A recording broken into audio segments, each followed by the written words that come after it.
வணக்கம் மக்களே. இன்றைக்கி நம்ம பார்க்க போகிற டாபிக் என்னென்னா, ஆங்கில புத்தாண்டு பலன்கள் மீன ராசி. இப்போது ஆங்கில புத்தாண்டுனா 1/1/2024 நள்ளிரவு 12 AM. இதே தமிழ் புத்தாண்டாக இருந்தால் சித்திரை 1 அதிகாலை காலை 6 AM தமிழ் பஞ்சாங்கப்படி. இப்போ ஆங்கில புத்தாண்டுங்கிறதுனால 1/1/2024 நள்ளிரவு 12 மணி உதய ராசி வந்து சிம்ம ராசியாக வரும். இது உங்களுடைய மீன ராசிக்கு வந்து பார்க்கும்போது 8ஆம் வீடாக வரும். சரிங்களா? இப்போ என்னென்னா, சந்திரனுடைய ஒளி இந்த உதய ராசியில் இருக்க அந்த சந்திரனுடைய சிம்மத்தில் இருக்க சந்திரனுடைய ஒளி உங்கள் சந்திரனுக்கு வந்து சேராது, 1% கூட வராது. அப்படிங்கும்போது என்ன பண்ணும் அப்படின்னா, அந்த சந்திரன் என்ன தன்மையை வாங்கியிருக்கோ, உங்கள் ஜாதகத்தில் என்ன ஆதிபத்தியம் வாங்கியிருக்கோ அந்த ஒளியை அதனால் கொடுக்க முடியாது. அதுதாங்க சிக்கல். ஸோ மீனராசி அப்படிங்கும்போது மீனத்துக்கு 5ஆம் பாவம் ராசியின் அடிப்படையில், லக்னம் இல்லை ராசியின் அடிப்படையில் 5ஆம் பாவம் மீன லக்னத்துக்கு. அப்படிங்கும்போது அது என்ன பண்ணும், குழந்தை ஸ்தானம், குலதெய்வத்தினுடைய ஸ்தானம்.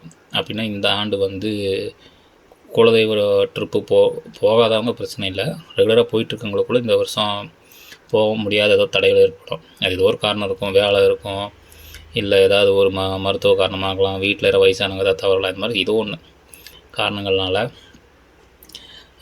உங்களால் வந்து இந்த வருஷம் குலதெய்வ வழிபாடுகள் மீன ராசிக்காரங்களுக்கு வந்து கொஞ்சம் போக முடியாத சூழ்நிலை ஏற்படும். அதே மாதிரி புத்திர பாக்கியத்துக்கு ட்ரை பண்ணுறவங்களுக்கு கொஞ்சம் அது தள்ளி போகும். இந்த ஆண்டு வந்து கொஞ்சம் சிரமமாகும் வாய்ப்புகள். இதில் என்னென்னா, இது வந்து நம்ம திரும்ப சொல்கிறது, சந்திரனுடைய ஒளி 8ஆம் வீடாக உங்களுக்கு வர்றதுனால 1% கூட வராது அப்படின்னாலுமே கூட இது வந்து ஆங்கில புத்தாண்டு, அதோடைய கோச்சார பலன். இது 20 to 30% நம்ம எடுத்துக்கணும்.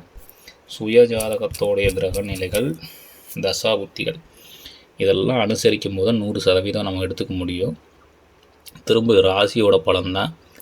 திரும்ப லக்ன பலன் வரும்போது மாறும். இப்போ கோச்சார ராசி பலன் நம்ம இதை சொல்லியிருக்கோம், இது கோச்சார லக்ன பலன் போட்டோம்னா இது அப்படியே மாறும்.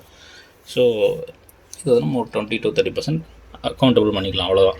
இது வந்து 100% எஃபெக்ட் கொடுக்கும் அப்படிங்கிறத இல்லை. சுயஜாதகம் ரொம்ப முக்கியம்.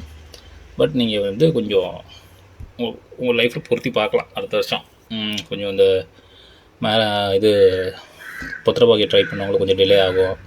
குலதெய்வத்திற்கு கூட போயிட்டுருக்கோம். கொஞ்சம் அடுத்த வருஷம் ஏதோ ஒரு சூழ்நிலையால், அது நல்ல சூழ்நிலையோ இல்லை கொஞ்சம் சிக்கலான சூழ்நிலையோ ஏதோ ஒரு சூழ்நிலையில் கொஞ்சம் போக முடியாமல் தடை ஏற்படலாம். இது உங்களுக்கு வருஷம் கடக்கும்போது உங்களுக்கு புரியும்.